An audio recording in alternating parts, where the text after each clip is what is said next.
네, 안녕하세요. 저희는 이제 한국예술교회인데요. 그래서 지금 줌으로 미팅을 해서 지금 미국 뉴욕에 계신 최진영 교수님을 모시고 좀 이야기를 나누고자 합니다. 혹시 프리다님 계신데 한국예술교회였는데 살짝 혹시 소개하고 시작하면 어떨까요? 최진영 교수님도 처음 줌으로 만난 김에. 음흠. 네. 한국예술교회 연대는 2017년에 우리 기독교계 노골적으로 반동성애 성소수자 혐오 그런 입장들이 기독교의 공식적인 총회 석상에서 발언이 시작이 되었고 그 여파가 굉장히 몰아치는 시간을 겪게 되는 그게 신호탄이었는지 상상조차 못했었는데 이제 그런 일들로 인해서 교회에서 이중적인 고민을 하게 되는 사람들이 많이 생겼어요. 아, 이런 누군가를 혐오하는 교단의 입장을 그래도 따르면서 가야 될까? 아니면 이 부분을 어떤 방식으로 개혁해서 나의 삶의 과제로 가져갈까? 이 이중적인 고민 앞에서 그래도 함께 모이자라는 사람들이 결국 모인 게 한국예술교회 연대라고 생각해요. 왜냐하면 소수자들이라고 소위 얘기하는 퀴어라든지 또 엘라이들이 교회에서 쫓겨나기도 하고 처벌받기도 하고 이런 일들이 구체적으로 일어나는 시기였기 때문에 그런 분들이 같이 모이는 서로의 둥지가 되자라는 생각도 필요했고 또 이게 장차 이런 시기에 한국교회에서도 퀴어라든지 또는 교회에서 안전감을 느낀다거나 또는 정말 자신의 쉘터 같은 느낌을 못 받는 사람들이 깃들 곳이 있었다라고 하는 역사적 새로운 교회 운동 이런 부분들을 한국 사회에서 시작이 되었다라는 그런 의미와 또 이런 소중하고 작지만 소중한 모임들이 우리의 신앙과 어떻게 연결이 되어서 21세기에 이런 사람들이 살아남아서 이렇게 기도하고 예배하고 서로를 지지했는가 이런 것들을 좀 어, 해보자 그런 의미로 시작을 해서 지금 우리 한 4년 됐나요? 예, 제가 준비한 기간은 한 2년이 되고 공식적으로 시작한 건 제가 마음에 싹을 틔운 건 20년이고 22년에 창립총회를 했다고 제가 제 기억에 그래요. 그래서 22, 23, 24, 25 이렇게 지나오고 있어요. 그 과정에서 회원들이 한 지금 우리 단톡방에는 79명 정도 계시고 좀 그래도 관심을 가진 사람들이 인앤아웃 하면서 이렇게 함께 하고 계십니다. 이 정도로 소개해드려도 좋을 것 같아요. 시간 아끼니까. 근데 그 정도 규모의 이제 교회들은 작은 교회로 한 10개 정도 모여 있고 이제 좀 더 늘려보고자 하는데 어쨌든 좀 더 민주적이고 평등하고 또 이렇게 젠더 프렌들리 하면서도 좀 교단 신학교 틀에 얽매이지 않게 좀 자유로운 요즘 이제 신학 컨텐츠들을 좀 소화해서 소개하는 방식의 모임을 만들려고 하는데 저희가 이제 레퍼런스도 없고 또 이제 기존 교단 바깥의 분들이 보기에도 뭔가 이제 교단하면 어떤 교리 틀들이 있잖아요. 그뭐 편하게 말하면 안전장치라고 할 수도 있는데 그런 거 없이 저희가 어떤 핵심 가치들 중심으로 그런 지향점 중심으로 신앙인들이 모이고 또 교회가 될 수 있을까를 이제 고민하다 보니까 저희가 이제 한국 안에서도 네트워크가 필요하고 또 해외에서도 이렇게 신학 활동을 하시는 이런 신학 교수님 이야기도 좀 필요해가지고 예, 모셨고요. 그래서 오늘은 좀 최준인 교수님 계시는 이제 콜게이트 저희 신학교 이름이 콜게이트 로제스터 크로저 신학교에서 신약학을 가르치시는 교수님 이야기, 신학교 소개도 좀 듣고 교수님 소개도 좀 듣고 그리고 더불어서 이제 성서학회라는 개념이 있는데 미국 성서학회 좀 그 개념도 저희가 대부분 생소하다 보니까 또 요렇게 이런 것들이 있구나 좀 소개를 받으면 어떨까 싶습니다. 그래서 아마 줌에 화면을 안 켜신 분들은 이렇게 이제 듣기만 하실 수 있을 것 같아서 혹시 얘기 언제든 소개나 질문 가능하면 줌 언제든 켜주시고 이제는 최진행 교수님께 마이크를 남겨서 교수님 소개와 함께 오늘 이야기 편하게 시작해 주시면 중간중간 질문을 또 드리는 방식으로 하겠습니다. 혹시 교수님 소개 좀 가능하실까요?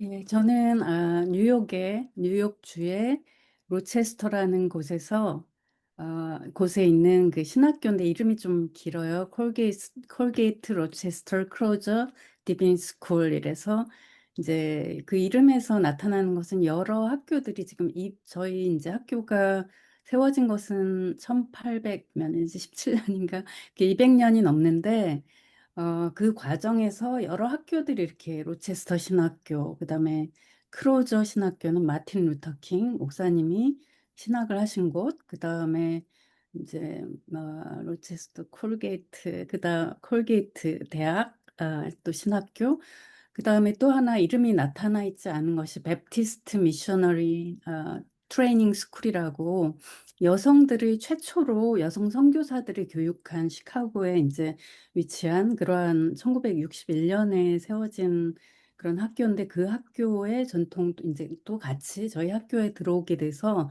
이렇게 이제 여러 학교들이 합쳐지면서 오늘날에 이제 저희 학교가 됐는데 저희 학교는 어 프로그레시브 진보적인 신학교를 표방하는 학교이고 그다음에 단순하게 그리고 LGBTQ 이 공동체에 속한 분들을 그냥 웰컴하는 게 아니라 그분들은 우리에게 속했다. 그 소속된 분들로 이렇게 인정하는 에큐메니컬하지만 또 그 아메리칸 베프티스 침례교로 지금은 이렇게 속해 있는데 그런 진보적인 성향의 어, 예언자적인 전통을 가지고 있는 그런 학교이고 그다음에 월터 라우셴부시라고 사회복음을 주창했던 분이 있어요. 그 당시 이제 오래전에 이제 그분도 저희 학교의 교수셨고 그다음에 마틴 루터 킹 그 외에 이제 저희 한국 사람들에게는 알려지지 않지만 많은 흑인 지도자들을 배출한 그런 신학교입니다. 네, 음. 저는 그 학교에서 지금 13년째 이제 들어가고 있습니다. 13년째 가르치고 있습니다. 약간 원래 침례교라고 하면 좀 뭔가 보수적일 수도 있겠다라는 생각이 드는데 쓰신 표현이 약간 프로그레시브 시얼러지라는 말이 약간 그런 공식적 표현일까요? 조금 진보적인 앞으로 나가는. 침례교도 우리도 장로교회 교단이 여러 개인 것처럼 이 미국에서도 남부 침례교, 서든 베프티스트는 굉장히 보수적인 그런 곳이고 또 몇 개의 그런 베프티스트 디노미네이션이 있는데 이제 아메리칸 베프티스트는 조금 그런 진보적인 그런 교단이고 그다음에 흑인 분들도 많이 계시고 이제 음. 그렇습니다. 그리고 저희 학교는 이제 전통이 이렇게 진보적이고 그다음에 제가 들어갔을 때 이제 흑인 남자 분이 프레지던트였고 지금은 이제 흑인 여성 프레지던트를 가지고 있고 모든 리더십이 다 흑인 여성이고 그다음에 뭐 한국에서 들으시면 좀 이상하게 생각하실 수도 있겠지만 제 이제 동료들 가운데는 그런 LGBT 커뮤니티에 있는 그런 교수님들이 또 제 동료들이고 해서 그런 것이 이제 이상하지 않은 그런 분위기고 그러다 보니까 어, 교회에서 이런 분들이 성적 소수자들이 소외되고 그다음에 또 심지어는 폭력의 대상이 되고 쫓겨나고 배제되는 그런 경험을 했는데 단순히 그분들이 이제 교회에 뭐 소속되기를 원하는 것뿐만이 아니라 그런 사람들을 포용하는 그런 교회를 스스로 이끌기 위해서 신학교에 많이들 이제 오게 됐거든요. 그래서 그런 학교들이 뭐 아주 적은 것은 아니지만 또 많은 것도 아니고 그래서 저희 학교는 이제 그런 학교 중에 하나라서 그것을 자유주의라고 뭐 이렇게 할 수도 있겠는데 그렇진 않고 자유주의면 이렇게 모든 것을 상대적으로 좀 생각해서 굉장히 그런 또 자유주의라는 것이 신자유주의랑 또 연결돼 가지고 굉장히 개인적인 어떤 성공이나 뭐 이런 것을 추구하는 개인주의 이렇게도 자유 방임 뭐 이런 것을 생각할 수 있겠지만 그런 것은 아니고 굉장히 교회에 터하고 있고 또 교회에 헌신된 그러한 학생들과 또 제 동료들 같은 경우는 또 프리스트들도 많고 비숍도 있고 막 그렇습니다. 그래서 교회 중심적이고 그다음 최근에는 또 이렇게 교회들이 쇠퇴하는 그런 지금 저희가 포스트 크리스찬이티 후기 기독교 이런 쪽으로 나아가고 있는 것을 보기 때문에 이러한 교회들이 많이 문에 닫고 또 신학교들이 문에 닫고 그다음에 이 트럼프 대통령이 된 다음에는 굉장히 모든 인문계 그다음 종교 이런 부분들이 어려워졌어요. 그래서 큰 대학들도 종교학과들이 문에 다 그것을 지금 폐쇄하고 있는 그런 상황입니다. 그런 모든 변화가 같이 이루어지는 것 같아요. 교회의 쇠퇴, 그다음에 신학교가 경험하고 있는 그런 도전들, 그러면서 이제 학생들이 그럼에도 불구하고 신학교에 오지만 모두 교회의 사역을 하는 목사가 되기 위해서 오는 것은 아니고 어떤 이들은 그런 액티비즘, 활동가 또는 그다음에 어, non-profit 이런 데서 이제 일하기 위해서 그런 리더십을 기르기 위해서 오는 그런 학생들도 있습니다. 미국에는 물론 지금은 이제 정권이 이렇게 되면 조금 트러블이 있지만은 이렇게 성소자분들이 편하게 참여하실 수 있거나 아니면 성소자분들이 신학 교수님이거나 이걸 뭐 퀴어 프렌들리한 신학교라는 표현을 해도 이게 맞는지 모르겠지만 그런 분위기의 학교들이 좀 퍼센티지가 좀 어느 정도일까요? 뭐 그 좀 있는 편이에요?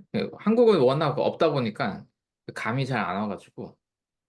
웬만한 게 한국 분들에게 알려진 학교에서는 당연히 퀴어 프렌들이고요. 그냥 그건 프렌들리 정도만이 아니라 우리는 어퍼밍할 뿐만이 아니라 그 사람들을 인정할 뿐만이 아니라 그 사람들은 저희 프레지던트 같은 경우는 우리에게 속한 사람들이다. belong to us 이렇게 얘기를 하고 그런 학교들은 많이 있고 심지어는 뭐 우리가 잘 아는 프린스턴이나 뭐 이런 학교에도 사실 퀴어이신 그런 교수님 계시고 그다음에 뭐 에모리에도 있으시고 제가 아는 학교들만 해도 그래요. 음, 조금 더 보수적인 학교들은 있어요. 예를 들면 복음주의 학교나 뭐 이런 학교들은 공식적으로는 이분들이 채용하거나 그렇지는 않지만 음, 그러나 개인적으로는 그런 소신이 있는 분들이 많이 계시고요.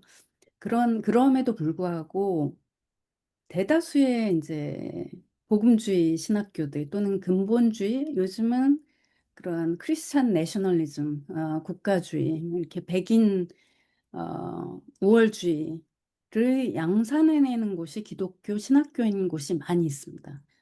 그런 학교들에는 수천 명의 학생들이 있어요. 어떻게 그렇게 학생들을 양성해내는지 모르지만 아마도 이제 뭐 온라인 수업이나 여러 가지 방법을 통해서 그렇게 할 텐데 최근에 나온 데이터에 10개의 학교를 이렇게 리스트를 해놓고 예를 들면 리버티 유니버시티 같은 그런 곳에 4천 명, 머릿수만으로 4천 명, 그다음에 실제로 풀타임으로 있는 학생들 같은 경우 1,000명. 그러나 이런 학교들은 굉장히 이제 성하는 거예요. 그 10학교 중에 그나마 좀 그래도 알려지고 좀 인정되는 학교 중에 풀러하고 듀이 있는데 어, 이런 학교들은 그래도 아직도 많은 학생들이 이렇게 들어오는 반면에 이제 진보적이거나 이제 그런 학교들은 다 좀 어려움을 겪고 있는 상황인데 그것이 그 신학적인 경향이 진보적이어서 그렇다라기보다는 지금의 이제 추세가 그런 것 같습니다. 예. 굳이 젊은 세대들이 이제 교회에서 희망을 보거나 이제 그러지를 못하고 굉장히 이런 전통적인 종교적인 언어에 답답함을 느끼거나 이제 그런 사람들이 영적이긴 한데 그러나 그런 기존의 어, 종교 기관화, 제도화된 종교에는 이렇게 쉽게 들어오지 않는 경향이 맞는 것 같습니다. 저도 저는 이제 장로교 통합 출신인데요. 제가 신학교 다닐 때는 신학교에서 성소자분들을 굉장히 그래도 일반 사회에서 하듯이 잘 가르쳤거든요. 그래서 일반 해외에는 신학 교수님들 중에도 성소자 분들도 있고 이런 얘기를 전 신학교 가서 처음 들었고 그때 제가 예일대학교의 교수님들 온라인에 오픈된 강의들을 제가 장신대 다니며 들을 때 그 데일 마틴이라는 교수님 강의를 오픈된 예일대 강의를 들으면서 도움을 좀 받았는데 그분이 이제 성소자 정체성을 이제 오픈하면서 예일대에서 이렇게 강의를 가르치는 걸 보고 아 이게 되게 도움을 많이 받았고 근데 이제 나중에 학교에서 이제 한국 신학교에서 이제 트러블이 되면서 지금 장로교가 신학교 입학할 때 거의 이제 성소자 반대 사인을 해야 되고 목사가 될 때도 내가 동성애에 대해서는 반대 입장입니다라는 거를 사인을 해야 목사가 되는 커리큘럼으로 바뀌었어요. 이제 제가 졸업하고 나서 갑자기 바뀌게 돼서 이게 약간 이거는 신학적인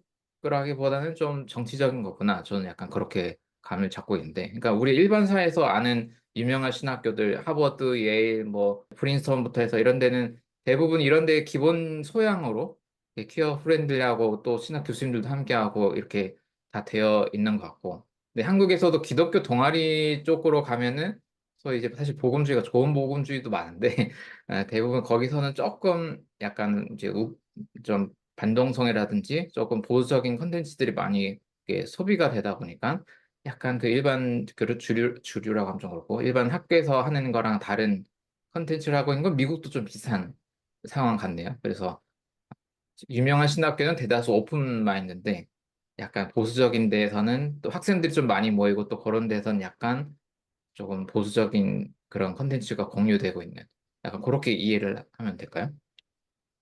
그래도 신학 교육이 이렇게 상품화가 모든 교육이 다 그런 것 같아요.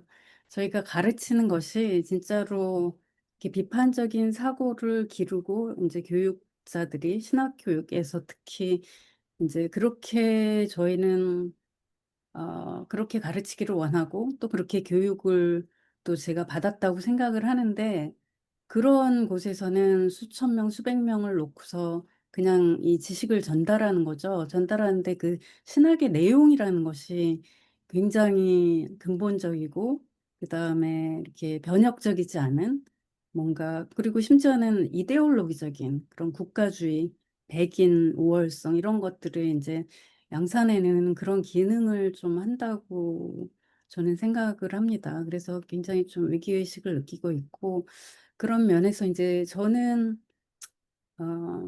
어떻게 이 신학 지식이 생산되는가, 만들어지는가 이런 부분에 이제 관심이 있을 수밖에 없어요. 그리고 저도 한국에서 신학 교육을 이제 받은 사람이고 한국에서 이제 신학 교육을 받을 때 저도 장로교 신학교에서 이제 교육을 받았는데 뭐, 뭐 볼트만, 몰트만, 바르트 막 이렇게 배우잖아요. 그리고 여성 신학은 저 때는 거의 이제 거의 안 배우고 한 그 신학 시간에 한 신학 과목 시간에 이제 뭐 정현경 교수님 얘기를 듣고 이제 이런 정도였어요. 그러다가 미국에 와서도 제가 이제 처음에 조금 이렇게 그 전통적인 신학을 가르치는 에모리를 갔기 때문에 거기서도 이제 성서 신학은 굉장히 역사 비평에 이제 치중한 것이었고 조금 이제 어떤 문학 이론 뭐 이런 것들을 배우면서 굉장히 신선하다 생각을 했는데 그때 느낀 것은 제가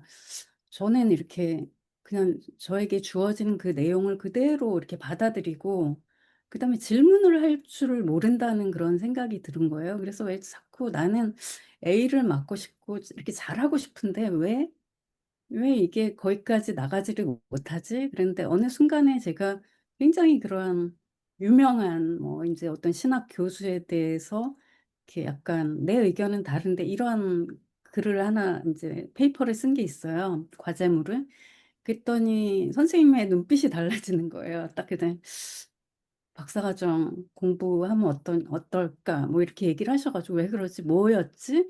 봤는데 질문하고 도전하는 거를 전혀 못하는 거죠. 그냥 유명한 신학자와 전통이 있으면 그것을 배우고 받아들이고 그다음에 요약하고 그냥 그것을 이제 이게 이제 정립된 그런 이론이다, 신학이다 이렇게만 생각을 했는데 누군가를 권위 있는 그런 학자를 에게 질문하고 그다음에 도전하고 나는 다른데 이런 것을 하지 못했던 거예요. 그래서 그게 이제 뭔지 알겠다라는 그런 생각이 들면서 조금 어떤 것들을 배울 때도 내가 왜 그렇지? 라고 질문하는 나는 생각이 다른데 라고 감히 그렇게 할 수 있게 되면서 조금 더 이렇게 힘을 얻은 것 같아요. 힘을 얻었고, 그럼에도 불구하고 그 신학 담론이라는 것이 너무나 지배적이기 때문에 참 질문하는 것이 어렵고, 그것을 또 거기에 이렇게 제동을 걸면서 그게 아니라고 하는 것이 참 어렵다라는 그런 생각을 하게 되는데, 특별히 제가 이제 그럼 뭐가 그렇게 도전할 만한 것인데 뭐가 나랑 틀린데라고 했을 때 대부분의 성서 지식이 그 백인 남성들에 의해서 만들어진 거예요. 오랜 역사를 통해서 남성들에 의해서 성직자들, 박사들에 의해서 만들어진 그 신화이기 때문에 어쩔 땐 이게 참 나에게 맞지 않는다라는 그런 생각을 하게 되는 거죠. 그래서 이렇게 SBL이나 이런 데를 가서 보게 되면, 제가 처음 간 것이 이제 박사과정을 시작하고 한 그 다음 해부터 2007년부터 지금까지 한 번도 빠지지 않고, 그 해부터 해서 이제 발표도 한 번도 빠지지 않고 매년 지금까지 몇 년이 된지 모르겠나, 한 20년 가까이를 이제 어, 그 학회를 이제 가면서 보게 된 거죠. 그래서 발표를 하는데 너무 이렇게 힘든 거예요. 이렇게 제가 발표를 하면 반응이 없어요. 그리고 물론 언어의 어려움도 있지만, 처음에는 이제 그런 것이, 저 사람들이 내가 좀 다르게 보여주고 나한테 왜 질문을 안 하지? 막 그러는데, 이제 갈수록 좀 전통적인 그런 세션에 들어가는 것은 점점 힘든 그런 경험을 하면서, 굉장히 나와 비슷한 생각을 하는 사람들이 있나를 찾고, 또 보니까 이제 그런 그룹들이 있어서, 저는 그 이후로는 조금 그런 인종적 소수자, 성서학자들이 모이는 그곳에 가서 좀 대안적인 그런 성서 지식을 이렇게 만들어내는, 뭔가 이렇게 좀 대결 구도의 그런 것들을 이제 쭉 제가 해왔던 것 같아요. 그래서 정말 그러냐라고 할 때 제가 그런 것들을 좀 보여드릴 수가 있거든요. 미국 성서학회가 보통 신학교보다 되게 작은 어떤 작은 클럽 모임 같은 걸로 생각하는 분들도 있을 수 있고, 아예 개념 자체가 없을 수 있어가지고, 그 SBL 이렇게 성서학회라는 게 뭔지 혹시 간단하게 소개가 네. 좀 먼저 있으면 좋을 것 같습니다. 예. 그 성서학회, SBL은 Society of Biblical Literature라고 해가지고 그냥 뭐 성서학회라고 말하면 되는데, 이게 1880년에 창설됐어요.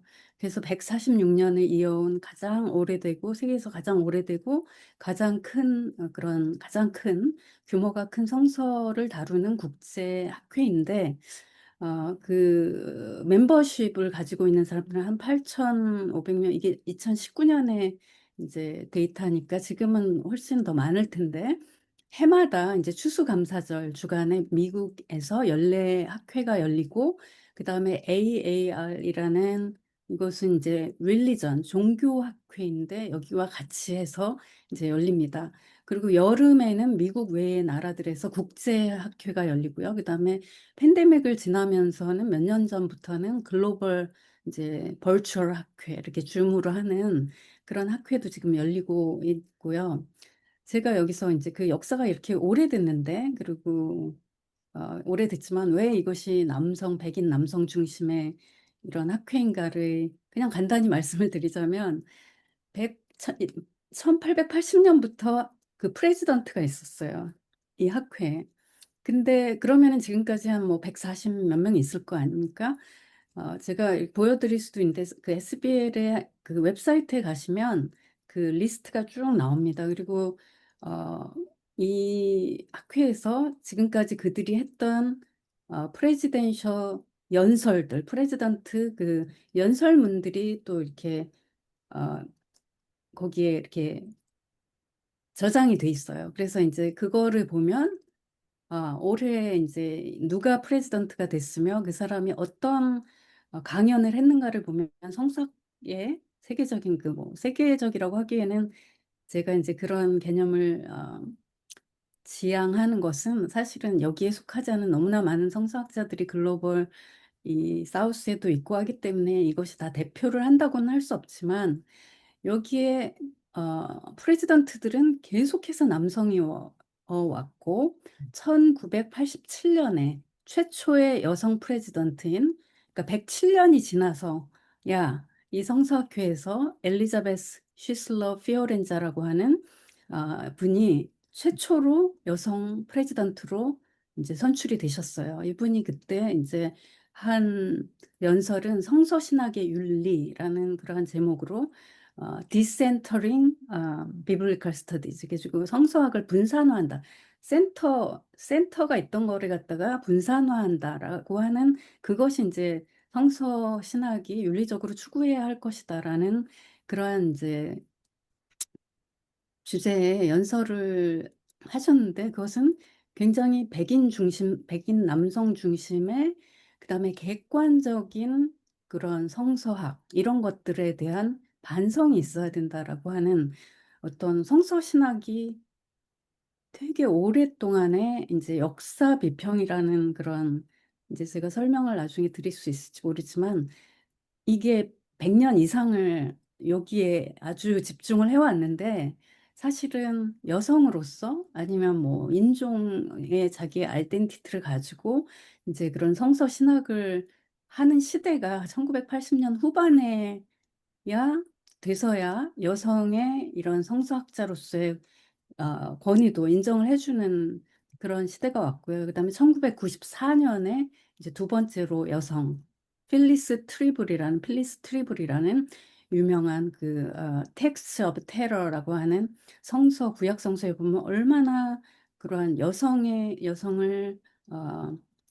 대해서 테러를 향한 그러한 본문들이 얼마나 많은가 이런 유명한 책을 쓰신 여성 신학자인데 그분이 이제 1990년대가 넘어서 이제 그 프레지던트가 됐다는 것은 어, 성서학이든 모든 특히 이제 신학 쪽에서 1960년대가 미국에서 이제 사회 운동이 막 일어나던 때였잖아요. 그 베트남 반전 운동, 그다음에 이제 그런 흑인 해방 운동 이런 것들이 일어나면서 이제 뭐 여성 대학들의 젠더 Women and Gender Studies라는 그런 것들이 생기기 70년대에 생겨나게 되고 그제서야 그 다음에 이제 성서학에는 그게 그 영향이 되게 늦게 온 거예요. 그래가지고 1970년대, 80년대 이제 여성 신학이라는 것이 조금씩 얘기가 성서학, 그러니까 성서학이 항상 신학보다 늦습니다. 그래서 70년대 이렇게 책들이 나오게 되고 90년이 되니까 조금 페미니스트 그 성서학이라는 것이 조금 이렇게 이제 조금 더 정착이 되게 된 것 같아요. 1990년에 들어서야.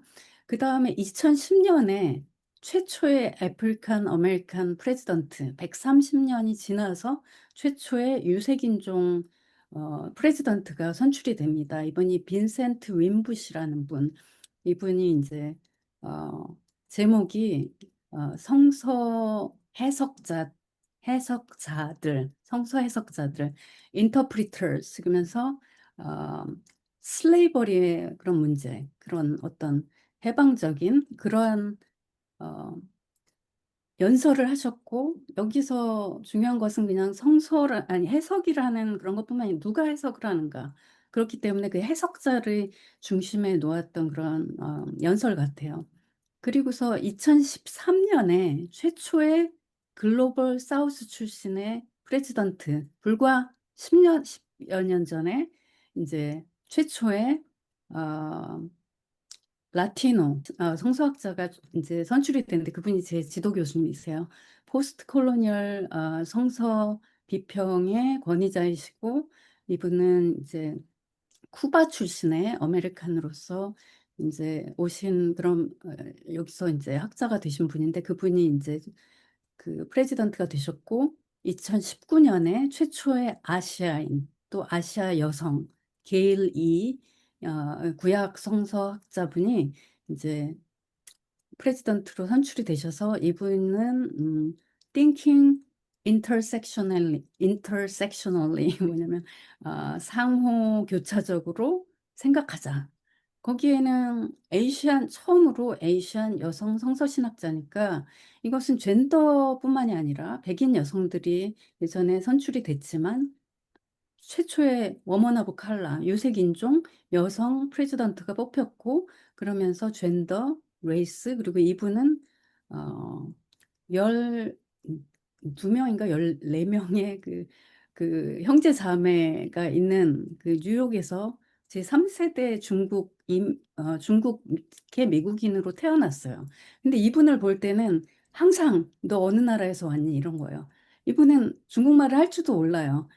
그런데 굉장히 그리고 또 어렵게 자랐잖아요. 뉴욕의 그런 할렘 아니 슬럼가에서 그 자식이 12명 있는 그런 작은 집에서 이렇게 자란 분이라 또 클래스 문제를 가지고서 이렇게 성서를 읽는 그러한 학자분인데, 이분이 이제 2019년에 최초로 선출이 됐고, 그다음에 2023년에 이번에는 최초로 미국에 있지 않은 글로벌 사우스, 특히 아프리카의 학자가 이제 최초로 프레지던트가 됐는데, 이분이 바로 무사 두베, 포스트 콜로니얼 페미니스트 비블리컬 인터프리테이션 이 책을, 그래서 이제 최초의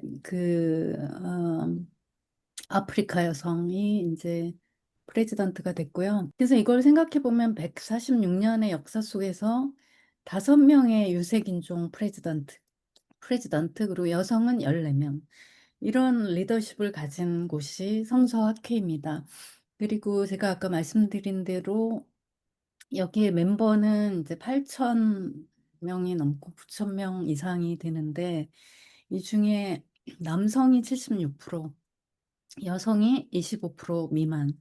그리고 2018년 그때 자료에 따르면 트랜스 학자가 8명이 있었습니다. 그리고 이제 자신들을 밝히지 않는 분들도 있겠죠. 그리고 국적으로 보면 그 8, 9천 명의 학자들 가운데 학생들도 있습니다. 여러분들도 가입을 할 수 있어요. 회비를 내야 되죠. 근데 미국 학자가 5,300, 그 다음에 캐나다가 그 다음으로 많아서 300, 뭐, 70명, 영국이 300 몇 명, 독일이 240명. 제가 왜 이 데이터를 봤냐면 한국이 5위예요. 한국 멤버가 209명이더라고요. 그 당시에. 지금은 더 많을 거라고 생각을 합니다. 그 다음에 이제 오스트레일리아, 호주, 남아공, 나머지는 다 100명 이하고, 중국 같은 경우 한 30명 정도 있고, 그 인종으로 보면 유럽 백인이 85.5%, 나머지 15%가 아시아, 아프리카 5% 정도, 아시아 4%, 라틴 아메리카 3.7, 인디안, 네이티브 아메리칸 뭐 이런 식이에요. 그래서 계산이 나오잖아요. 여성이 15%, 여성이 15% 정도인데, 아니, 그 유색인종이 15% 정도인데 4분의 1 정도가 여성이라고 치면, 제가 지금 수학을 잘 못하는데, 유색인종 여성 신학자들은 몇 명 정도 될까요? 그게 이제 제 질문이었어요. 그래서 대다수의 우리가 읽는, 제가 학생들에게 이야기를 합니다. 한번 도서관에 가서 주석책을 한번 꺼내봐라. 주석책을 꺼내봤는데 여자가 쓴 책을 본 적이 있는지, 특별히 주석이라는 것은 굉장히 이렇게 권위가 있는 그런 사람들에게 쓰도록 요청이 되는 그러한 장르라고 할 수 있는데, 여성이 이제 조금 있긴 해요. 있긴 한데 뭐 2000년대까지도 그런 책들을 볼 수가 거의 없었고, 지금도 마찬가지고요. 그렇다면은 아니, 백인 남자가 쓰던 아시아 여자가 쓰던 무슨 뭐 그게 달라. 똑같은 성경 해석인데 이렇게 생각할 수가 있지만, 그러나 이제 대표적으로 역사 비평이라는 것이 뭔가를 봤을 때, 역사 비평은 어 그 고대 저자가 뭐 마테나 마가가 무슨 의도로 이 본문을 썼는가, 그 저자의 의도를 알고자 하는 게 역사 비평이거든요. 아니면은 그 본문이 언제 어떤 상황 속에서 쓰여졌는가, 특별한 그때 그것을 아는 것이 이제 역사 비평이란 말이에요. 그러려면 마치 고고학을 하는 것처럼 당신의 그 해석자로서의 관심, 그 다음에 이해, 뭐, 아니면 그런 것들은 다 편견, 이런 것들은 저리 옆으로 밀어놔야 돼요. 그래, 내 지금 현재의 관심은 다 밀어놓고 객관적으로 그다음에 가치 중립적으로 본문이 뭘 말하는지를 들어보자. 라고 하는 게 이제 역사 비평의 전제이거든요. 그래서 마치 과학을 하듯이 실험실에서 과학을 하듯이 성서 본문을 쪼개고 그다음에 그 역사를 쪼개고 그다음에 그 언어를 분석하고 이렇게 하는 것이 이제 역사 비평이고 필요한 작업일 수 있다고 생각을 합니다. 문제는 뭐가 문제냐면 그렇기 때문에 여기에는 나의 어젠다가 전혀 들어가지 않는다는 거예요. 백인 남성으로서의 관점과 관심은 전혀 들어가지 않는다라고 하는 것이 위험하다라고 하는 것이죠. 그러나 반면에 제가 성서 신학을 할 때는 그건 아시아인으로서의 아시아 여성 신학 이렇게 해석, 여성 신학적 해석 이렇게 붙습니다. 그래서 왜 이런 마이너리티 15%의 유색인종들이 하는 것은 물론 그분들이 다 자기 인종적, 성적, 젠더 정체성을 가지고 쓰는 건 아니야. 그분들 가운데서도 아주 전통적으로 성서 해석을 하지 본인들의 그런 것들은 개입이 돼 있지 않다라고 하면서 이제 그런 전통적인 해석을 하시는 분들도 많이 계십니다. 하지만 누구나 우리 해석이라는 것은 우리가 해석학을 공부해 보면 어떤 누구든지 자기 자신의 그런 이해나 내 편견이나 내가 가지고 있는 경험을 가지고 들어가지 않으면서 해석을 한다는 건 있기가 어려워요. 그러면은 이해라는 것이 일어나지가 않죠. 우리 목사님들은 더 많이 잘 아실 거예요. 왜냐하면 설교라는 것이 그 회중에 그다음에 그 목회의 컨텍스트를 떠나서 할 수가 없거든요. 내 회중을 알아야 되고 그다음에 자신의 위치를 알아야지 메시지라는 것이 전해지고 이해가 되는 것이기 때문에 어떻게 객관적으로 설교를 할 수가 있어요? 그러려면 그냥 성서 본문에 반복해야 되는 거 무한 반복. 그죠? 해석을 할 필요가 없는 거죠. 그래서 우리는 모두 우리의 이해라는 것을 이해관계라는 것을 가지고 이제 성서 읽기 해석에 들어간다고 할 수 있습니다. 그럼에도 불구하고 이제 이 성서학회가 어떤 식으로 진행이 되냐면 이제 프로그램 단위가 있어요. 이렇게 그룹들이 있습니다. 세 종류의 그룹들이 있는데 뭐 그것이 책별로 만들어지기도 해요. 마가복음 세션, 그다음에 뭐 바울 서신 세션, 공관복음, 뭐 여호수아 뭐 이렇게 나오기도 하고 아니면 타픽으로 또 그런 그룹들이 있기도 해요. 초기 기독교와 고대 경제, 아니면 뭐 수사학, 고대 언어, 뭐 콥티거 뭐 이런 식으로 막 그룹들이 많이 있어요. 이것이 이제 트러디션 전통적인 그러한 그룹들이고 하지만 거기에 이제 비전통적인 조금 이제 그러한 그룹들인데 이러한 그룹들에서는 인종에 관련한다든가 그래서 이제 제가 오랫동안 섬겼던 곳은 그 좌장으로 있었던 곳은 아시안 아메리칸 그런 성서학회 아니 성서 그룹 해석 그룹 또는 젠더 페미니스트 또는 퀴어 또는 문화 비평, 그리고 최근에 만들어진 워머니스트, 포스트 콜로니얼 비블리컬 크리티시즘, 지금 이제 제가 거기 또 들어가 있고, 그다음에 아시아 성서 해석학을 한 다음에는 제가 이제 마이노러타이즈드 크리티시즘이라고 해서 어, 이제 마이너리티라는 말은 쓰잖아요, 우리가. 근데 그것이 이제 또 대다수의 사람에 의해서 소수화된 사람들, 인종적 소수자 성서 비평이라고 할 수가 있을 것 같아요.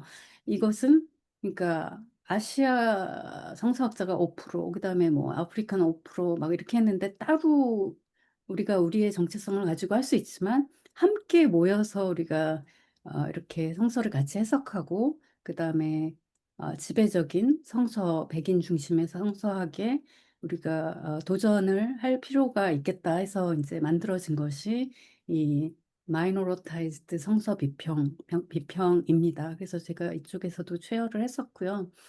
그래서 이제 활동이 열심히 이제 그렇게 활동들을 하고 있는데 아직까지도 굉장히 주류의 그런 성서 비평 방법을 들라고 하면은 그것은 역사 비평이고요. 그다음에 1990년에 이제 뭐 여성신학 민족적인 성서 비평도 생겨났다고 했는데 이때 문학 비평도 이 성서 비평 속으로 들어오게 됐어요. 그러니까 뭐냐면 꼭 역사적인 배경을 알아야 또는 그 저자의 의도를 알아야 본문을 아주 잘 이해할 수 있다고 그렇지 않고 성서 본문을 문학처럼 문학 작품처럼 읽을 때 사실은 그 성서 그 문학 그 텍스트 자체의 세계가 있어서 우리가 그 캐릭터를 이해할 수도 있고 그다음에 플롯이 뭔지도 이렇게 찾으면서 읽을 수 있고 그래서 그 텍스트를 문학 작품으로 읽으면서 그 안에 있는 의미를 찾는 그러한 이제 비평 방법, 문학 비평 방법이 이제 들어오게 되고 이후에는 이제 사회 과학을 이제 사용한 방법. 이 방법은 뭐냐면 성서의 언어라는 것이 성서의 언어라는 것은 그 시대의 사회를 반영하고 있기 때문에 우리가 이제 어떤 이제 그 언어가 있으면 그래마가 있잖아요. 문법이 있잖아요. 그것을 알아야 되는데 그 문법은 그 사회 세계를 반영하고 있다. 그래서 우리가 사실은 성서 본문을 이해하려면 그 인류학자가 한 부족 사회를 연구하듯이 그 고대 사회의 세계로 들어가서 이제 연구를 해야 된다라고 하는 건데 역사 비평이랑은 비슷하지만 조금 이제 다른 점은 있습니다. 그래서 좀 사회적인 뭐 불평등 아니면 사회 정치적인 상황은 어땠는가 여러분들이 잘 아시는 뭐 리차드 홀슬리나 이런 분들이 이제 그런 시도를 좀 했고요. 그럼에도 불구하고 가장 지배적인 방법은 역사 비평이다. 아직까지도 그렇게 할 수가 있고 가장 마지막 이제 범주로서 이데올로기 비평. 이름은 우리가 다른 이름을 쓸 수가 있지만 뭐 이데올로기 비평 아니면 포스트 모던 아니면 문화 비평 이렇게 얘기할 수도 있는데 그것은 우리 자신의 그런 정체성, 젠더, 그다음에 인종, 섹슈얼리티, 디서빌리티, 그 장애, 그다음에 퀴어 이제 이 모든 것들을 가지고 들어가서 마치 성서 본문의 의미가 객관적으로 우리가 그거를 막 이렇게 파내야 되는 어떤 객관적인 사실이나 진리가 성경의 이면에 있는 것이 아니라 사실은 우리 자신이 그 의미를 만들어내는 주체들이다. 성서 해석자들, 본인들을 이렇게 강조하는 우리의 그런 사회적인 자리, 위치, 이런 것이 중요하고 그것을 인정하고 들어가는 게 이제 이 이데올로기 비평이라고 할 수가 있습니다. 그러면서 이제 이 이데올로기 비평을 할 때는 그럼 제가 여성이기 때문에 나는 페미니스트 비평만 하냐라고 할 때 그렇지가 않잖아요. 저는 또 인종적 소수자잖아요. 그러니까 인종적인 저의 아시아적인 전통 이제 그런 것들이 들어가게 되고 정체성이 그 성서 본문을 읽는 그러한 렌즈가 되기도 하고 그다음에 저의 이러한 뭐라 그러죠? 이성애자로서의 그 뭐 나 이성애자인데 내가 그거 그걸 가지고 뭐 성서 해석을 하는데 뭘 하겠어? 하지만 그게 영향을 미치거든요. 그리고 어떤 면에서는 봤더니 제 정체성이 그렇다고 해서 아시아인도 아니고 미국인도 아니고 그 중간에 있는 디아스포라에 있는 그러한 사람인데 내가 성경을 읽을 때 어떤 다른 해석을 하게 될까라고 봤을 때 사실은 퀴어 해석하고 이렇게 겹치는 부분이 있는 거예요. 왜냐하면 저는 여기도 저기도 속하지 못한 그러한 사람이기 때문에 확고하게 내가 민족적인 막 한국 사람으로서의 의식을 가지고 이렇게 하지가 그게 점점 제가 변화하는 나의 관점이 이제 변해온 것을 발견하게 되고 그러면서 어떤 여기 아니면 저기, 한국 아니면 미국, 이거 중간의 지대에서 보니까 어떤 성경의 의미들이 더 이제 이전과 다르게 보이는 것들이 있고 그런 점에서 퀴어의 넌 바이너리 그러니까 어, 딱 뭐 여성, 남성 딱 두 개의 구도에서 보는 그러한 읽기들도 좀 지향하게 되고 그런 것 같아요. 그래서 이제 이런 부분들이 이제 성서학에서 또 행해지는 부분인데 제가 한국에 가서 이렇게 보면은 한국에 이제 교육이나 신학 교육이나 물론 이제 교수님들께서 지금 다르게 가르치겠지만 그거에 대해서는 제가 모르니까 드릴 말씀은 없고 이렇게 출판되는 책들을 볼 때 아직도 굉장히 역사 비평, 예전에 해오던 그런 비평들, 그리고 백인 남성들의 책이 번역되는 거, 그리고 인용을 할 때 어떤 한국의 학자들도 인용을 할 때 이 사람들에게 의존하는 그러한 굉장히 이 책들이 권위가 있는 그런 것들을 보면서 이렇게 놀라게 돼요. 깜짝 놀라게 되는데 그것이 뭐 예를 들어서 톰 라이트 그러면 다 너무 잘 알아요. 너무 저희 학생들은 그렇게 잘 알지 못하는데 한국 분들은 다 아세요. 세관점이 뭐야? 그러면 다 아세요. 너무 너무 훌륭하게 다 아시는데 그게 왜 그런지도 저는 의심을 할 수밖에 없는 거예요. 왜 그럼 세관점이 이렇게 중요하게 떠올랐을까? 그런 배경, 그러니까 성경 본문의 배경뿐만이 아니라 어떤 해석이 일어날 때 그 해석이 일어나는 사회적인 조건은 무엇인가? 이런 부분들도 우리가 해석을 해야 되는 거죠. 한국에서 세관점이 유행할 때 왜 그럴까? 그런 이제 관찰들을 하게 돼요. 그럼 지금 이 미국에서는 적어도 제가 뭐 깊이 그 바울 학자는 아니지만 크리스터 스탠들이라는 분이 그 몇 년 1900 아마 76년에 이제 그 스웨덴 학자인데 하버드에서도 이제 교수를 했던 그분이 유대인과 이방인들 가운데 바울이라는 이러한 책을 썼고 그다음에 그 전해에는 어떤 이제 발표를 하는데 바울에 관한 발표를 하는데 이 서구의 바울 연구는 전부 루터와 어거스틴의 영향을 받아서 굉장히 내면화된 내성적인 그러한 연구이다. 그 말은 뭐냐면 우리가 바울 신학하면 딱 나오는 게 뭐예요? 이신칭의 구원론, 개인 구원 이렇게 되는 거예요. 그러니까 전통적인 신학은 뭐냐면 우리가 배운 것도 신학교에서 배운 건 바울 신학의 전부, 나아가서 개신교 신학의 전부는 이신칭의예요. 믿음으로만 의롭다함을 얻는다. 루터의 영향으로 그렇죠.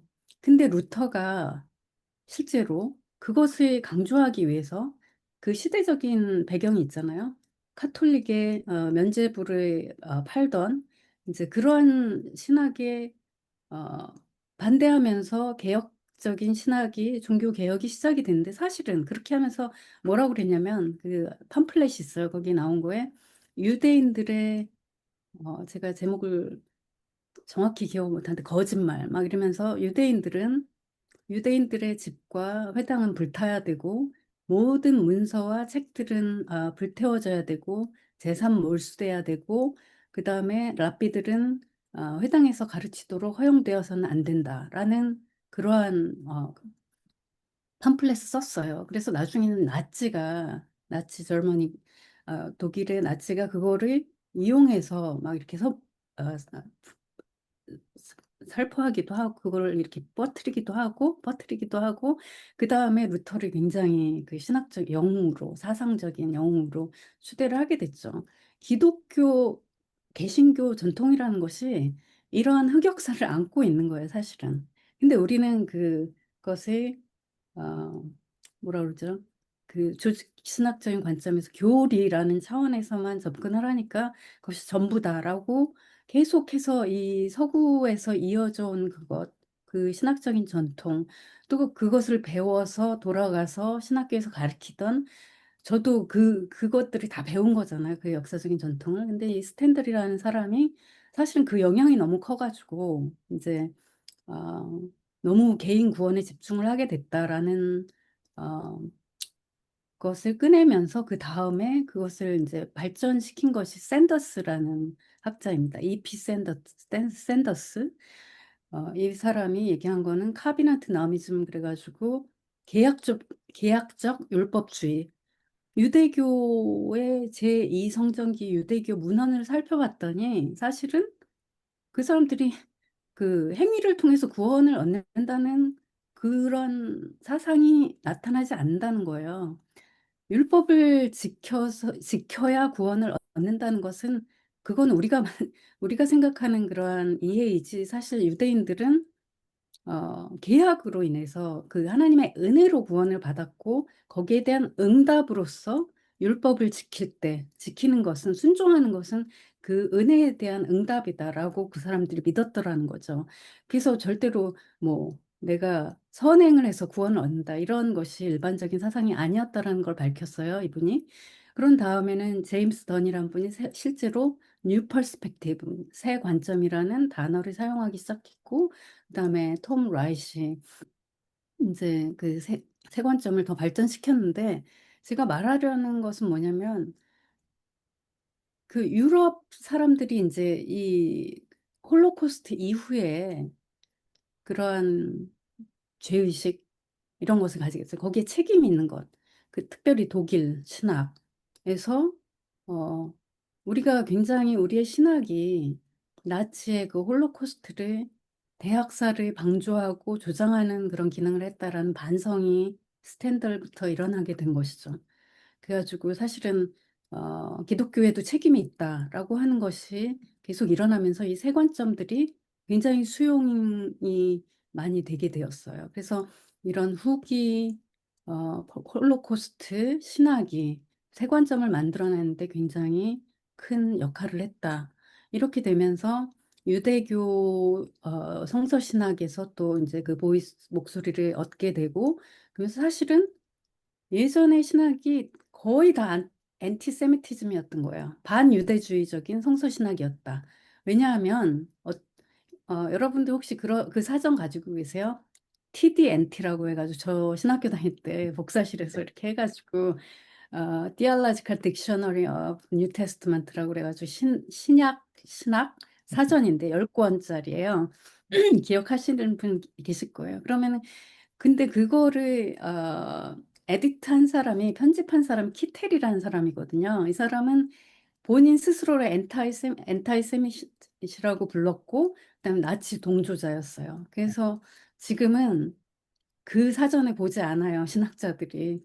그, 그 나치 동조자가 편찬한 그 책을 보지 않고, 구체적으로 거기 뭐 엔티세미티즘이 있는 건 아니더라도 그 안에 스며들어 있다라고 생각을 해서 그 참조를 이제 하지 않는데, 예를 들면 예수를 유대교로부터 분리시키려는 시도들, 해석들.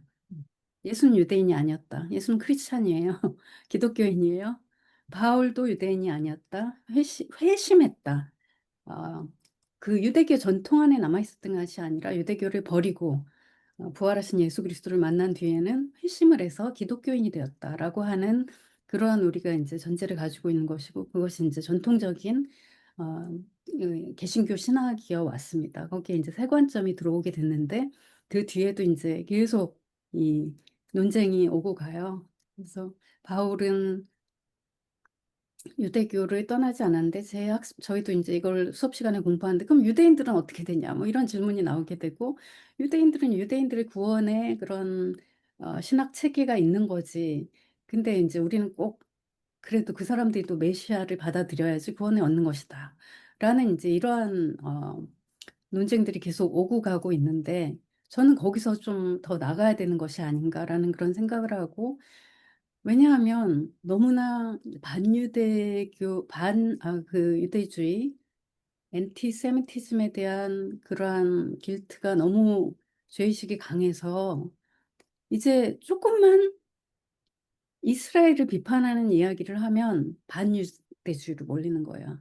우리가 성서의 이스라엘과 정치적 이스라엘, 국가 이스라엘 분리할 필요가 있는데, 제 생각에는 성서학과 신학이 이것을 동일시 되도록 만드는, 그리고 많은 유대인 신학자들과 개신교 신학자들이 그것을 이 연결고리를 강화하는 것을 많이 해왔다라고 생각을 해요. 이렇게 말하면 저는 지금 엔타이 세미틱입니다.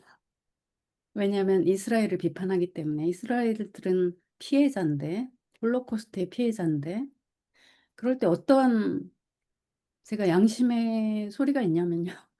지금 죽어가는 그 팔레스타인 사람들, 예전에 억압받던 사람들이 이제 억압자가 되어서 그 사람들이 가자라는 곳에 가두어 놓고 하마스를 빌미 삼아서 그 어린 아이들까지 다 굶겨 죽이는 이 상황 속에서 굉장히 제가 그 성서학자로서 갈등이 있거든요. 그러나 비판을 하지도 못해요. 이런 말을 제가 한국말로 지금 하지만 영어로 하면 저는 반유대주의자가 되기 때문에 그렇습니다. 그래서 굉장히 이제 성서신학을 하는 데 있어서 좀 여러모로 좀 도전이 많고 지치기도 하고 그럼에도 불구하고 계속 이제 일을 하고 있고, 또 하나의 이제 어려운 점은 그래도 이제 의식이 많이 이렇게 생겨나서 점차 조금 더 이제 배제, 예전에는 백인 중심으로만 하던 것이 이제 이렇게 조금 어떤 규율을 만드는 거예요.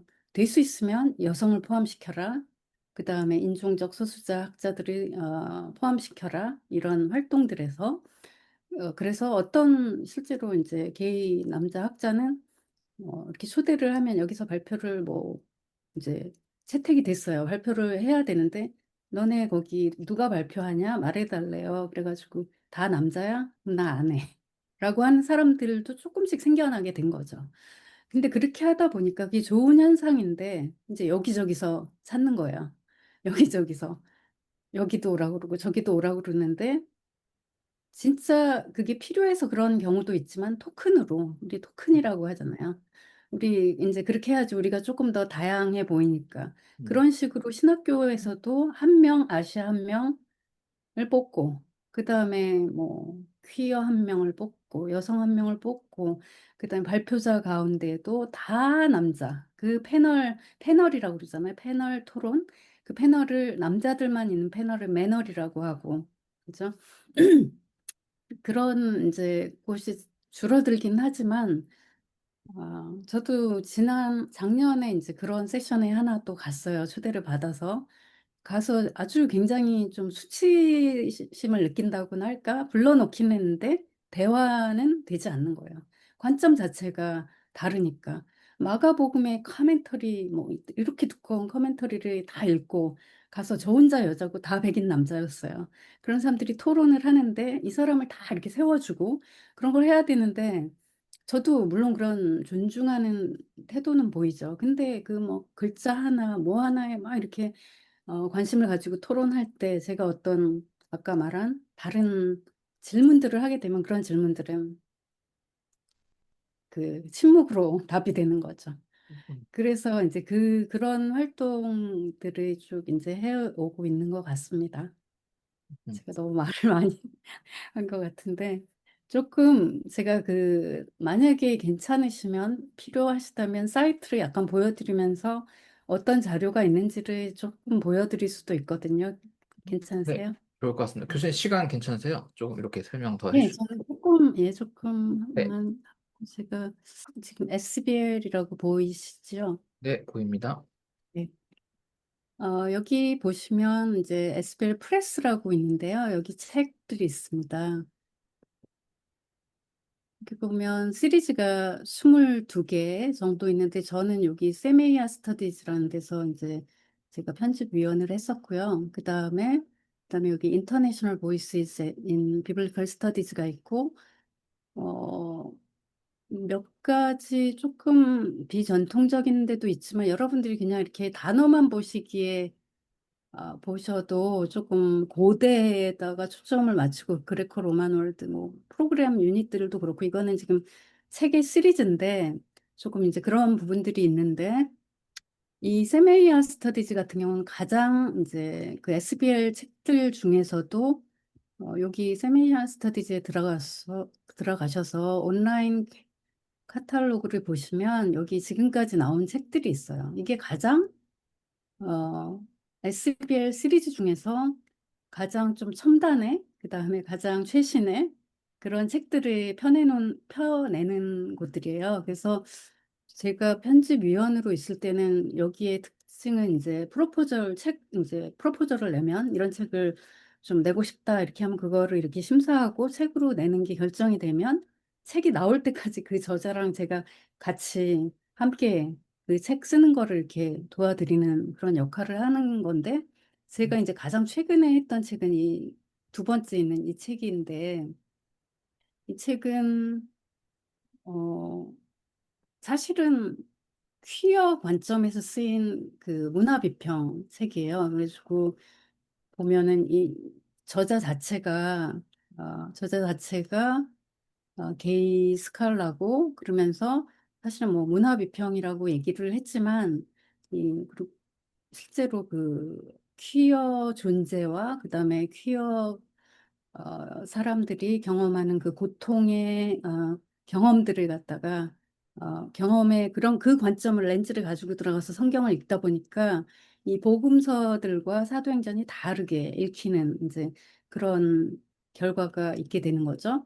그런 이런 책도 있고 또 굉장히 포스트 휴먼 책들이 많아요. 그래서 에스, 그 동물들에게 물어봐 뭐 이런 책도 있고 그다음에 이 책도 제가 같이 편집한 Embracing the Non-Human in the Gospel of Mark 이런 책인데 이 책도 어, 복음서에는 사람만 나오는 것이 아니라 동물성이라고 동물적인 것, 그 다음에 식물, 거기 보면 식물들도 나오고, 그 다음에 거기 보면은 그 다음에 생물들도 주체로서 이렇게 나오는데 우리가 그러한 내용들을 어떻게 인종이라는 관점, 그리고 제국이라는 관점을 가지고 읽을 것인가, 뭐 이런 것들이 또 있고 보면 정동영 여기 교수님, 그 지금 신학 교수님이세요? 저자? 어떤 분이요? 여기 정동현. Embracing the Non-Human. 예, 이분, 그러니까 성함이 두 분이 정동현 교수님 두 분이에요. 그렇구나. 오스틴 신학교, 한 분은 아, 게렛, 이분은 게렛 이분은, 신학교. 다른 예, 예. 분이시구나. 정동영 꼭 예. 되시구나.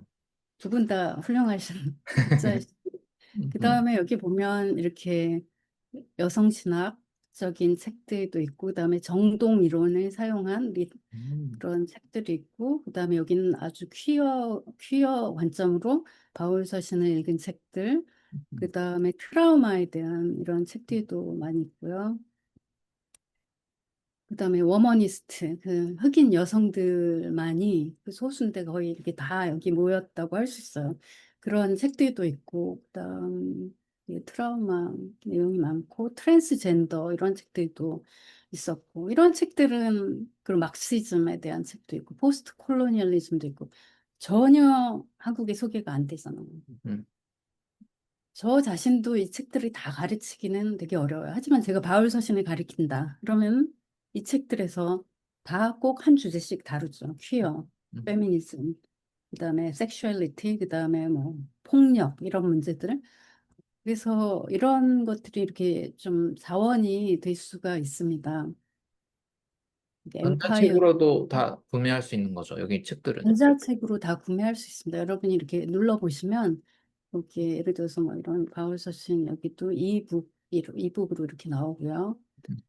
그다음 한 가지 더 소개를 해드리고 싶은 것은 여기 시리즈에 가면 International Voices in Biblical Studies 여기 저도 제가 아직도 편집위원회인데 이름이 없다는 사실이 빠졌다는 사실을 지금 이번에 발견을 했어요. 이 자료는 제가 지금 넣어드릴 텐데 옆에 다운로드 있죠. 무료로 다운로드 받으실 수 있어요. 모든 책 다. 어, 이 책은. 근데 별로 인기가 없어요. 왜냐하면 다 글로벌 사우스에 있는 성서학자들이 쓴 책이에요. 그러니까 음, 이런 책들은 권위 있는 성서에서로 보지 않는 거죠. 근데 굉장히 이런 걸 보면 어, 이 관점으로 봤더니 사모아라는 있는 학자가, 거기 있는 학자가 전도서를 봤더니 굉장히 다른 섬, 섬의 아일랜드의 관점에서 보는, 봤더니 새로운 그런 해석들이 이렇게 있을 수가 있구나. 그 다음에 나이지리아, 또 여기 이 책 보세요. 이 테러 인 더 바이블 2021년에 나온 다운로드 이렇게 받으실 수 있는데 이 책은 아까 말씀드린 필리스 트리브리를 안화하는 의미에서 새로 그 후속편으로 그 이후에 여성 신학자들에 의해서 쓰여졌다고 할 수가 있고요. 그 다음에 여기 보면 민중신학 이야기, 안병무 선생님의 민중신학 이야기 2019년에 영어로 번역돼서 이렇게 나왔습니다. 이런 일을 한국 사람이 하는 것이 아니라 이것을 누가 했냐면 숙이라는 버밍햄에 있는 포스콜로니얼 그 학자가 SBA를 얘기해서 이 책이 번역돼야 된다라고 해가지고 이제 그 성공의 양권석 신부님을 통해서 이제 번역자를 찾게 되고 그러면서 이제 번역된 민중신학의 책도 있고요. 여기 코리안 아메리칸 그 성서 해석도 있고요. 근데 여기서 이렇게 제가 이렇게 편집위원으로 있으면서 한편으로 드는 생각은 이런 글로벌 사우스에서 있는 학자들이 어떤 프로포저를 낼 때도 굉장히 너무 전통적이다. 이게 이 구별을 할 수가 없다라고 하는 경우도 많이 있어요. 왜냐하면 이 지식이라는 것이 재생산이 되기 때문에 이분들이 미국에 와서 공부하고 유럽에서 공부하고 똑같은 거를 하는 거예요. 아프리카에 가서도. 음, 그래서 이제 그런 책들은 또 이렇게 이곳에서는 편애드리기가 어렵고 아시아에 굉장히 없어요. 굉장히 아프리카나 오세아니아나 이런 쪽에서 학자들이 활발하게 자기들의 컨텍스트를 가지고 해석을 하는데 제가 한국의 학자들의 책을 정말 내고 싶은데 별로 그게 없는 거예요. 주변에 발견하시면 얘기해 주시면 이쪽에서 책을 내시면 왜 이렇게 모든 사람이 다운로드 받게 하냐면 제3세계라고 요즘 말 안 하지만 다른 나라들에서는 이런 책을 구하는 것이 어렵기 때문에 SBL에서 특별히 프레스에서 이런 식으로 이 어, 시리즈 같은 경우는 이제 어, 책을 내고 있습니다. 그 여기 제일 처음에 나온 책들도 좋은 책입니다. 그리고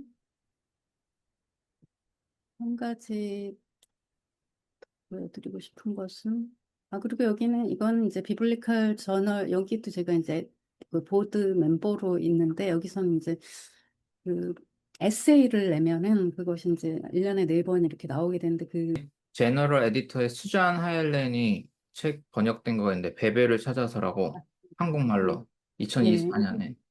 맞습니다. 저도 그 책을 추천했고요. 그다음에 에모리 지금 교수시고 또 제 선생님이기도 했고요. 아, 그렇구나. 그 에녹 세미나라는 그룹도 되게 저 재밌게 보고 있거든요. 그 저분이 속한 그 혐오 문제에 넘어서 네. 이성적인 문화들 연구하는. 정말 부지런하신 것 같아요. 아니, 네, 좋은 자료들이 많이 있고요. 그런 세미나들도 요즘 이렇게 오픈이 돼 있으니까 그런 것들 보셔도 좋고, 이거 이제 마지막으로 한 개를, 바이블 오디시라고 이게 SBL에서 하는 건데, 그냥 이걸 쳐보시면 여기에 자료들이, 책들은 좀 저희가 이렇게 읽기 어렵잖아요. 너무 이렇게 전체를 다 읽어야 되고 그러니까. 근데 예를 들면 여기는 주제별로 이렇게 많이 나와가지고 이것도 굉장히 좀 전통적인 신학자들이 많이 쓰지만 그래도 보면 또 노력을 해서 이렇게 어, 다양한 저자들을 초대하려고 노력을 하고 있습니다. 그래서 예를 들면 뭐 섹슈얼리티 젠더에 가면 왜 이렇게 자꾸 돌아가는지 여기 보면 베베라는 사람이 어떤 사람이었는가 여기 짧은 본문으로 이렇게 나와서 참고하시기에 도움이 되실 거라고 생각을 합니다. 뭐 LGBT 그런 이슈들도 있고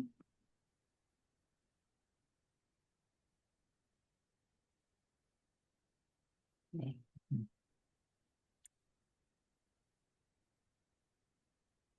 그리고 그래서 이렇게 이제 성서학 지식을 만들어내는 그쪽에도 들어가서 일을 해야 되고 저희가 이렇게 한데 또 하나의 그룹은 이렇게 그 프로그램 단위도 아니고 이런 출판 쪽도 아닌 어, 마이너리타이즈드 학자들이 모이는 그런 그룹이 있습니다. 거기도 제가 이제 들어가 있는데 그쪽에서는 이제 어, 지금까지 있었던 그 유색인종 프레지던트들의 그 에게 헌정하는 그런 책을 내기도 했고요.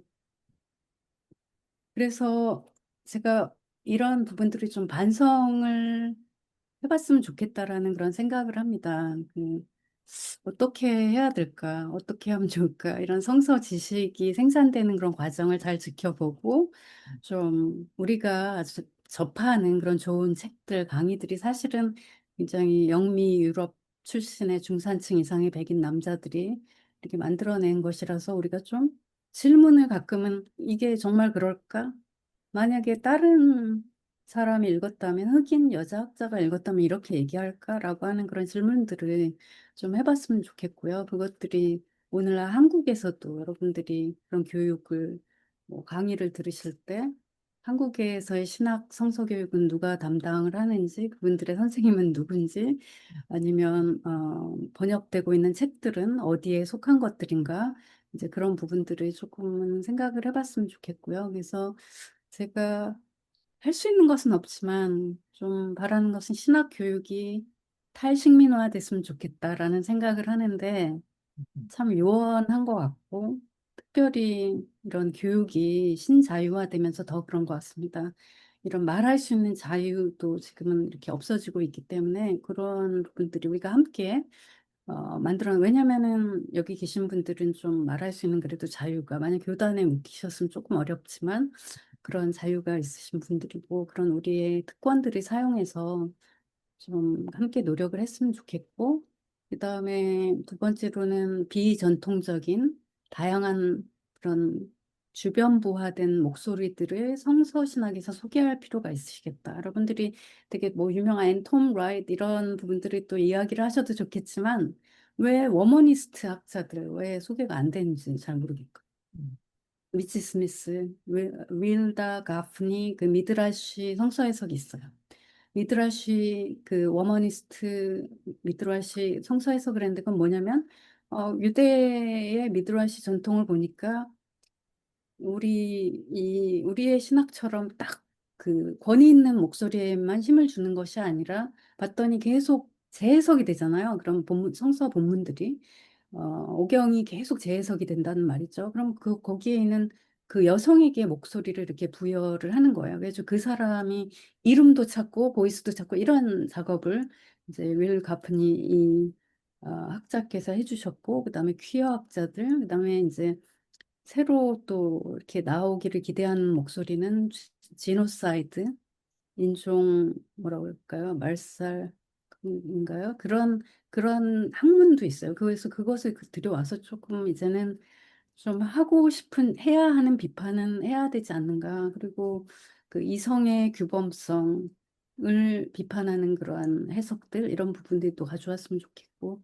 그래서 우리가 성서 해석을 할 때는 시슬러 피오렌자가 처음에 의심의 해석학 이런 것을 얘기했는데, 거기에서 물론 끝나는 것은 아니지만, 하지만 의심하는 거, 우리가 좀 질문을 던지는 성서 해석을 할 때 그런 부분을 해야 될 것 같고, 그것이 부정적인 결과를 낳는 게 아니라 사실은 굉장히 풍성한 그러한 이전에 보지 못했던 의미들을 찾게 하거든요. 더 나아가서 공동체적인 어떤 성서 읽기를 할 것인가, 어떻게 트라우마를 가진 사람들이 이런 것들을 함께 나누면서 힐링이 될 수 있는가, 이런 부분들까지 다룬 이런 글들을 보면서 계속 배우게 되거든요. 계속 배우게 되는데, 좀 그런 부분들이 이렇게 알려졌으면 좋겠고, 어, 아직도 무궁무궁하게 더 우리가 어, 의심하고 또 질문할 때, 그러면서도 우리가 또 동의할 것은 하고 인정할 것은 하고, 그럴 때 훨씬 이전에 보지 못했던 그런 의미들을 새로이 발견하게 되고, 그다음에 우리가 누군가에게 잊혀지고 존재감이 없고, 그다음에 억눌리고 착취된 그 사람들에게 목소리를 주는 게 아니죠. 우리가 주는 게 아니죠. 그분들은 그대로 그 목소리가 있는데, 이 주제 자체가 스페이스라는, 공간이라는 그러한 주제의 책이에요. 그래서 그런 분들이 그 안에서 자신의 그 주체성을 가질 수 있도록 하는 그러한 읽기들을 하고 있는 그런 좋은 예를 봤습니다. 감사합니다. 바라기는 학기 중에 이제 바쁘시겠지만 덜 바쁘실 때 이런 식으로 또 교수님 소개해 주신 책들이나 뭐 자료들 좀 더 이렇게 소개해 주시는 시간 있으면 더 좋지 않을까. 다음에 또 네, 기대를 또 해봅니다. 네. 있습니다. 그리고 이제 뭐 필요한 것이 있으시면 김동완 목사님 통해서 또 말씀해 주시면 제가 또 네, 너무 감사해요. 굿나잇. 안녕히 주무시고요. 건강 해치지 마시고요. 네, 감사합니다. 네, 또 뵙겠습니다. 교수님 감사합니다. 참여해 주신 분들 감사드립니다.